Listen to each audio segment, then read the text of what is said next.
যদি আমরা সরকার গঠন করি, ইনশাল্লাহ আমরা সীমান্তবর্তী পুরো এলাকা জুড়ে অনেকে রোড বানায়, আমরা হলো এখানে খাল খনন করব, যাতে ওই পার থেকে খন্দকের যুদ্ধের মতন যাতে কেউ ওই পার থেকে এপারে কোনো মাদক বাংলাদেশ আর না পাঠাতে পারে, কারণ যুব সমাজকে নষ্ট না করতে পারে। এবং সরকারকে বলবো যে আপনি এখানে আইসা মাদক ধ্বংস করুন। ভারতের যে ফ্যাক্টরিগুলো রয়েছে সীমান্তে, তারা প্রচুর মাদকের ফ্যাক্টরি স্থাপন করেছে এবং এগুলো তো অনেক পার্লামেন্টারিয়ান মেম্বারও এই ব্যবসার সাথে জড়িত।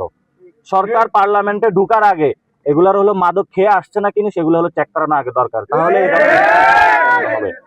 সরকারের যারা অনেক এমপি আছে তারা মাদক ব্যবসার সাথে জড়িত, তারা ইয়াবা ব্যবসার সাথে জড়িত।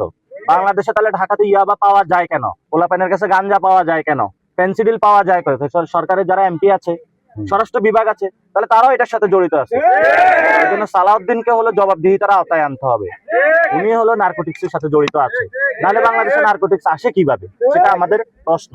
আমরা বলেছি যদি সীমান্ত হত্যা আরো বাড়ে, সরকার যদি উদ্যোগ না নিতে পারে, আমরা সীমান্তের দিকে লং মার্চ দিব ইনশাল্লাহ, বাংলাদেশের সবাইকে নিয়ে দেখবো আমাদের কে ঠেকায় তারা।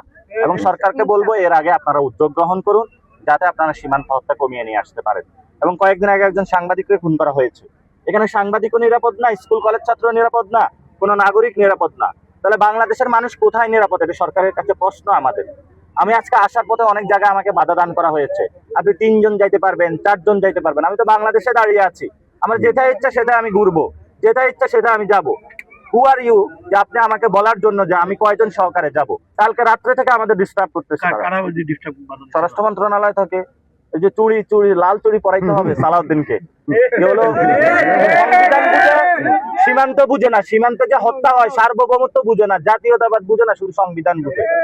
এগুলো হলো ভুয়া সাংবিধানিক, এগুলো হলো ভুয়া জাতীয়তাবাদী।